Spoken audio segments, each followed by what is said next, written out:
Well, let me address a certain issue here kasi karamihan po sa mga estudyante, even on some of my peers na kaedad ko rin. Kahit ako rin naman kasi, may insecurity rin ako kasi, for example, in my teeth, right? Kasi I said here in my post, kung insecure ka man sa iyong itsura, sa iyong katawan, o sa iyong kakayahan, take heart. You are fearfully and wonderfully made by God. Be confident, okay? Well, I understood na malamang sa malamang, even at this point of time, many of us experience insecurities in life.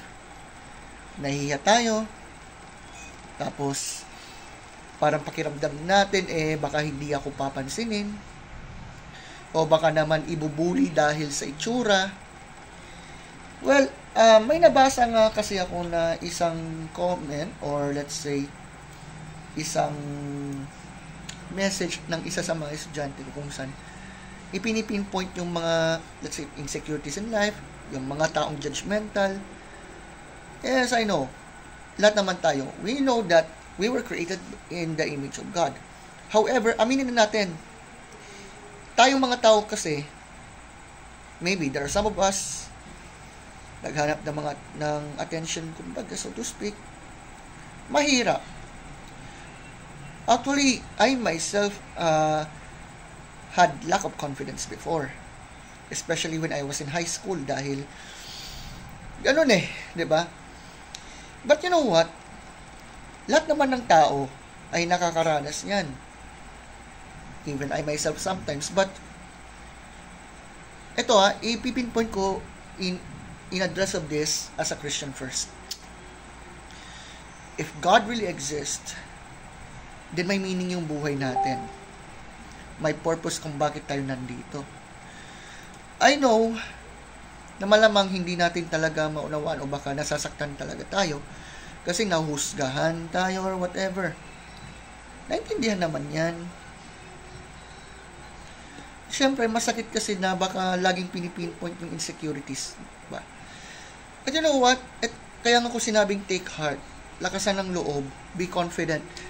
Kasi, alam nyo, sometimes, we even don't realize na meron pala tayong kakayahan na maaring makakapagpabago sa buhay ng mga tao na kapaligid sa atin in a positive way. As of now, we don't know. Malamang sa ngayon, hindi mo pa alam. Kaya naintindihan ko kung halimbawa nasasaktan kayo dahil dyan.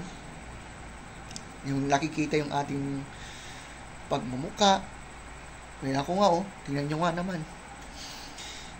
Ano pa? Yung pangatawan, yung talento, yung kakayahan. Aminin na natin nakakapanghina talaga ng loob yan. But, here is the main point na dapat po natin ma-realize. Minsan, kailangan natin gamitin yung insecurity sa buhay in a positive way. Kasi hindi natin alam. Baka itong mga to ang magiging dahilan para mapaunlad ang iyong buhay, so to speak. And remember, at the end of the day, ikaw at ikaw lang ang makakagawa nito sa iyong sarili. Kasi tingnan nyo, even I will go on to advise myself, I will go to advise you in any way, shape, or form. At the end of the day, nasa sayo yan, kaibigan. Nasa sayo yan mag-aaral. The most important na kailangan mong gawin as of now, kung nakakaramdam ka ng insecurity sa buhay, gumawa ka ng mga positive na gagawin mo. Kung hindi man pag-aaral, mag-enjoy ka rin.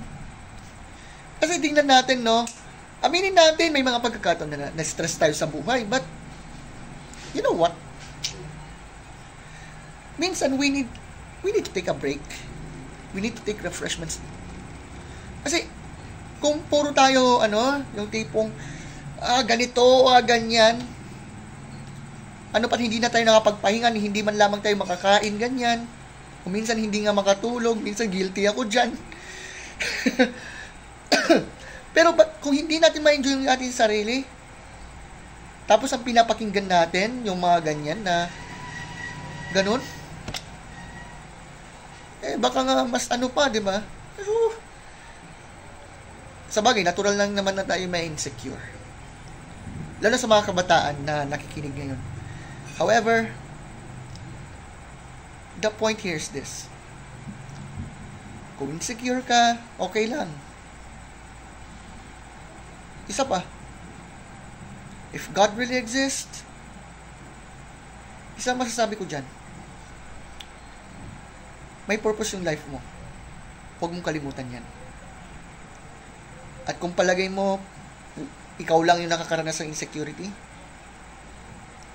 you're not alone on this. So, padayon, kabataan, kaya yan.